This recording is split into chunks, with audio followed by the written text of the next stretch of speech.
Story number 1. My first day on the job as an EMT, I was assigned to the most remote part of the desert you could imagine, a place so secluded it made you wonder if the rest of the world had vanished. My name is Casey, and this is the story of how my dream job turned into my worst nightmare.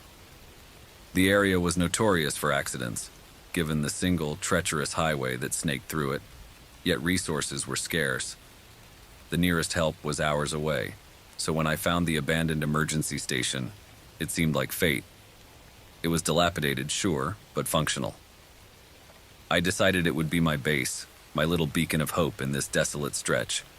The first night was unnervingly quiet, the silence so thick it felt like a living thing. Then, the radio crackled to life, a distress call slicing through the stillness. An accident, the voice said, just a few miles from the station. I grabbed my kit, heart pounding with a mix of adrenaline and pride. I was going to save someone. But when I got there, the highway was empty. No twisted metal, no shattered glass, just the endless, quiet desert. Confused and a bit shaken, I returned to the station, dismissing it as a cruel prank. It happened again the next night, and then the next. Calls for help that led me to nothing but shadows on the asphalt. My confusion turned to fear. Was I losing my mind? Were these calls not real? I had to find answers. I started researching, digging through old records and files left in the station. What I discovered chilled me to the bone. The station had been abandoned after a series of unexplained incidents. Accidents that happened but left no trace, save for the EMTs who went looking, and sometimes didn't come back. Determined to prove I wasn't going crazy, I set up cameras along the highway, thinking maybe I was just missing the accident somehow. Then, one night, the radio buzzed again. A severe accident, multiple injuries. The location was one I recognized, right where one of the cameras was pointed. I rushed out, driving faster than I ever had, my heart in my throat. But again, there was nothing. I checked the camera from my phone. It showed an empty highway. Except, it wasn't. As I watched, the feed glitched, and for a split second I saw it. An overturned car, people lying motionless on the ground. Then it was gone, the highway empty once more. Panic gripped me, cold and relentless. I was seeing accidents before they happened, but I couldn't stop them. I couldn't save anyone. The realization was a weight I couldn't bear. The station, this job, had become my prison, and I was trapped in a cycle of helplessness and despair. One night, the call was different. My own name echoed through the station, a plea for help. It was coming from the highway, not far from where I was. This time, I didn't hesitate. I didn't stop to think. I ran to my vehicle and drove, following the disembodied directions until I saw the headlights, a car veering off the road, flipping in the air before crashing down. I was there before the dust settled, pulling the driver out, a young woman, barely conscious. Her injuries were severe, but I managed to stabilize her until backup finally arrived. It was real, all of it. The accidents, the calls, they were all leading to this moment. I saved her life, but the cost to my own sanity was steep. The station's sinister intent became clear. It wasn't a beacon of hope. It was a lure, drawing me into a cycle of premonitions and despair, feeding off my desire to help, to save lives.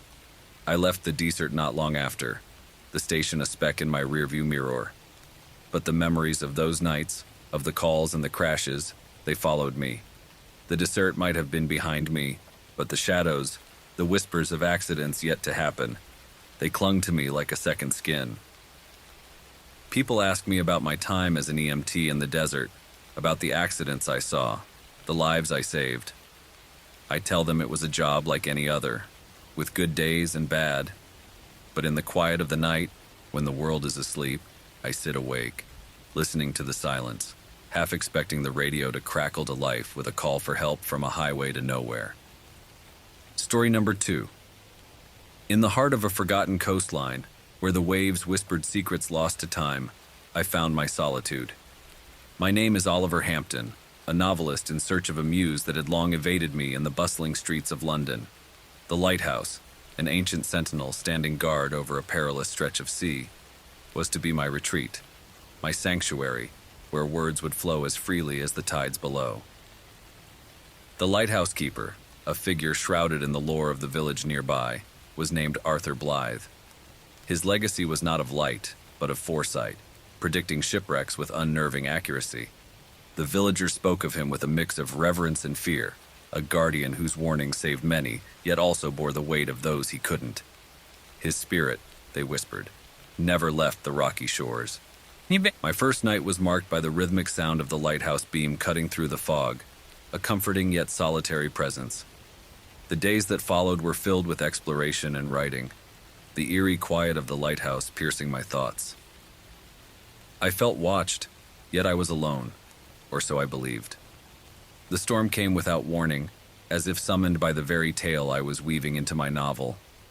The sea raged against the cliffs, and the lighthouse groaned under the assault of the wind and rain. That night, as I lay in bed, the boundary between sleep and wakefulness blurred. I heard a voice, barely a whisper over the storm. Prevent the tragedy. You must see beyond. Morning light revealed the storm's toll. The path down to the village, once navigable, was now a treacherous descent. My first attempt ended in a slip, my ankle twisting beneath me, pain flaring like a beacon. The fall was a harsh reminder of the lighthouse's isolation and the dangers it concealed. Days melded into one another, each marked by the struggle to write and the increasing occurrences of strange incidents. Books moved of their own accord, pages fluttering open to reveal accounts of shipwrecks along the coast. A pattern emerged, each disaster foretold by Arthur Blythe, yet one tragedy remained, unprevented, haunting the keeper's legacy. The voice became a constant companion, urging me to look deeper, to understand. The last shipwreck, the one I could not stop. You must prevent it, it implored. But how could I, a mere novelist, avert a tragedy that had already occurred? Driven by a compulsion I couldn't explain, I scoured the lighthouse for answers. In the heart of the tower, beneath the ancient light mechanism, I discovered Arthur's logs. The entries were cryptic, filled with celestial calculations and ominous warnings. One date was circled repeatedly, October 21st, 1821, the day of the unprevented shipwreck. The realization hit me with the force of a rogue wave. The lighthouse, Arthur's spirit, the inexplicable incidents. They were not haunting me, but guiding me. I was to write the story Arthur couldn't, to give voice to the warning that went unheeded. My days were consumed with research, piecing together the events leading up to the shipwreck. The novel transformed, no longer a work of fiction, but a mission to fulfill Arthur's last quest. The lighthouse seemed to respond to my purpose, the strange occurrences guiding me toward forgotten histories and hidden truths. As October 21st approached, the storm's intensity mirrored the one from centuries past. I understood then that the lighthouse didn't just stand as a beacon of light. It was a bridge between times, between Arthur and myself. The novel was complete, a testament to the ship that never should have met its doom. On the anniversary of the shipwreck, I made my way to the cliff's edge, manuscript in hand. The wind howled, a ghostly echo of the past.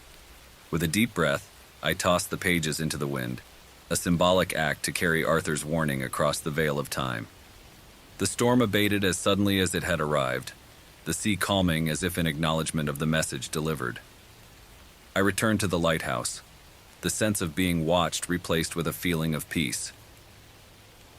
Story number 3. I remember the day we stumbled upon the farm like it was yesterday. Story number 3. I remember the day we stumbled upon the farm like it was yesterday, even though I wish I could forget it. Story number 3. I remember the day we stumbled upon the farm like it was yesterday, even though I wish I could forget it. My name's Tyler, and back then, I was just another college kid majoring in agricultural sciences, eager to learn anything that could make me stand out. It was the summer of our junior year when Professor Alden decided to take us on a field trip to explore alternative farming techniques. There were 5 of us: me, Jenna, Marco, Elsie, and Ryan. We were a tight-knit group, bound by our shared passion for the environment and sustainable agriculture. The farm was hidden deep within a secluded rural area, far removed from the bustling city life we were accustomed to. It was supposed to be an abandoned site, a relic of the past, but as we approached, we saw signs of recent activity. Fields stretched out before us, vast and unnaturally vibrant. The crops swayed gently in the breeze, an endless sea of green that seemed to pulse with life. Our excitement grew. We thought we'd discovered a gold mine for our research on forgotten, ritualistic crop-growing methods. Professor Alden warned us to be careful, to stick together as we explored the farm. The place had an air of mystery, with no signs of modern machinery or chemicals. Instead, there were intricate patterns carved into the earth around each field, symbols that none of us recognized. It was Jenna who first noticed the odd color of the soil, dark, almost crimson in places, as if stained by something. We joked about it, calling it the Crimson Harvest, unaware of how close to the truth we were. Our investigation took a turn when Marco, always the clumsy one, tripped and cut his hand on something sharp hidden among the crops. It was a small cut, but the reaction from the plants was immediate and terrifying. Vines moved as if alive, wrapping tightly around his arm, drawing him closer to the ground. We managed to pull him free, but the wound was far worse than it should have been, as if the plants had been feeding on his blood. Panic set in, but our curiosity, now mixed with a sense of horror, urged us to delve deeper into the farm's secrets. We found an old shed filled with journals and notes belonging to the farm's last owner, detailing the ritualistic methods used to ensure a bountiful harvest. The crops weren't just plants. They were entities that thrived on blood, growing stronger and more aggressive with each offering. The realization hit us hard. We were not just researchers. We had become potential sacrifices to the hunger of the Crimson Harvest. The playful name we'd given the farm turned into a sinister prophecy. Our attempts to leave were thwarted by the aggressive nature that surrounded us. Plants seemed to lash out, causing severe allergic reactions with every touch, and paths we had taken into the farm now seemed overgrown and impassable. Nights were the worst. The sounds of the crops moving, growing, searching for us, filled the darkness. We huddled together in the shed, trying to formulate a plan. Elsie, the smartest among us, suggested we might find a way to appease the plants, to give them what they wanted without sacrificing ourselves. But Ryan, driven mad by fear, decided to run, thinking he could make it out. We never saw him again, only hearing his screams swallowed by the night. Days blurred into a desperate struggle for survival. We rationed the little food and water we had, knowing that any attempt to venture out for more could end in disaster. The farm had become a living, breathing predator, and we were its trapped prey. Our salvation came in the form of fire. Jenna, pushed to her limits, proposed a daring plan. If we couldn't escape the farm, we could destroy it. Gathering all the flammable materials we could find, we waited until daylight when the plants seemed least active and set fire to the fields. The blaze was monstrous, fueled by the very lifeblood that had made the crops so vigorous.